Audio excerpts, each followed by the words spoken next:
Declan Rice, heavily linked to Bayern Munich. I think this is a fascinating one. Last week we spoke about Edson Alvarez, right? Who was linked to both Bayern and Dortmund, and it very much looks like Dortmund is now the favorite to sign him. Slightly ahead of Bayern Munich, slightly ahead in the talks. Bayern Munich, of course, have since put out the statement that they weren't interested in the first place, anyways, which means very little. When it's probably more of an indication that they just haven't gotten as far as Dortmund have yet, right? That doesn't mean it's not going to happen. Edson Alvarez could still very much end up with Bayern, but it looks like he's going to be in black and yellow next season, which of course then brings us to the point of them still wanting very much a defensive midfielder. Someone, and watch the Edson Alvarez video from last week if you want some more information on that. But for me, this is a player like they haven't had since Javi Martinez left the club, right? Prime Javi Martinez was a fundamental player for them to win the treble in 2013. And I feel like that is the sort of player that they really want to play next to Joshua Kimmich in this upcoming season. Declan Rice is an interesting player. It's an interesting profile. Thomas Tuchel, of course, knows him well from his time at Chelsea, right? Declan Rice is a Chelsea product, plays for West Ham, of course, but Tuchel was interested in him while he was still the manager at Chelsea. Stefan, this would be a really fascinating signing. Yeah, absolutely. There's kind of two things going on here. There's the players' situation, and of course, there's Bayern Munich situation. And as you mentioned, Bayern have already been extensively linked with a number of kind of central midfielders, and I think it's Florian Plettenberg at Sky Sports Germany who kind of reported this week that not only are Bayern interested in him, but Thomas Tuchel has kind of gone above and beyond to say this is the one player I want this summer. Yeah. And you can understand why. I really rate Declan Rice. I think he's been overperforming in a West Ham team for a number of seasons now. He's always performed for the England national team. I think he's a really classy kind of midfielder. He can play as a 6, he can play as an 8. He can even play as a central defender, I think, if need be. So he does kind of have echo back to like that kind of Xavi Martinez kind of role that Bayern had once upon a time. If he was to join the club there. And I think he'd be a great player. There's a lot. I think the thing that's maybe some of the context that has to be considered here is that amongst all the kind of debris of last weekend, there was a few kind of stories that inside the club, a lot of people want Joshua Kimmich to play as a more attacking player. He's kind of been playing as this kind of holding playmaker for the last 2 or 3 seasons now, at least. And he's absolutely fine at it, but you can understand why some people would say it kind of limits what he offers the team.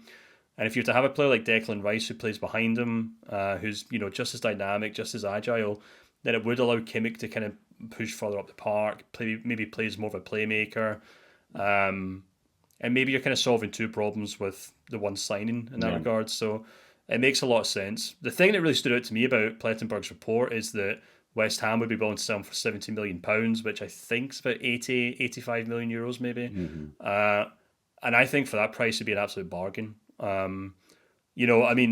might be some Bundesliga fans who don't agree with this because they've been watching him a lot more recently, but I think Rice is just as good a player as Jude Bellingham is, to be honest with you. And I think I really do hold him in that tier of kind of midfielders. He's obviously a bit older than Bellingham, so Bellingham could perhaps get better. They both play alongside each other for England, but I think he's, if not already, he's definitely got the capacity to be a world-class player. And that's the kind of players that I think Bayern Munich probably have to invest in this summer if they do want to kind of pick up the pieces of this campaign and say, right, where do we have to fix things?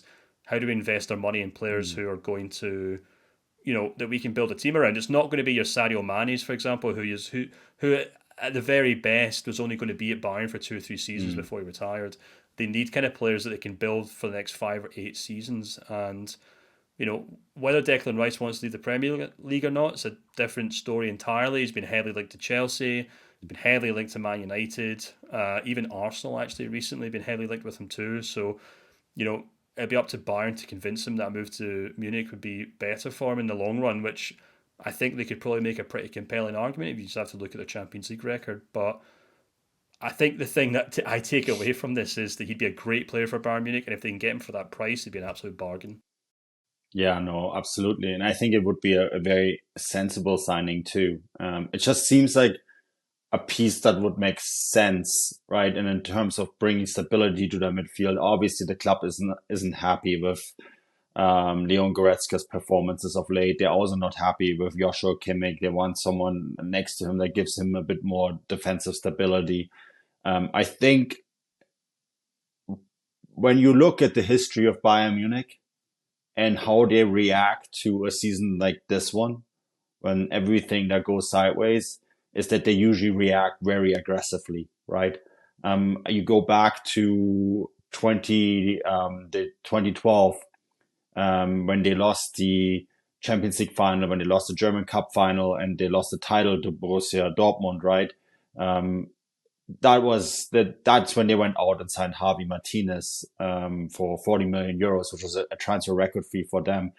You go back even further to 2007 when they lost out on the Champions League entirely, right?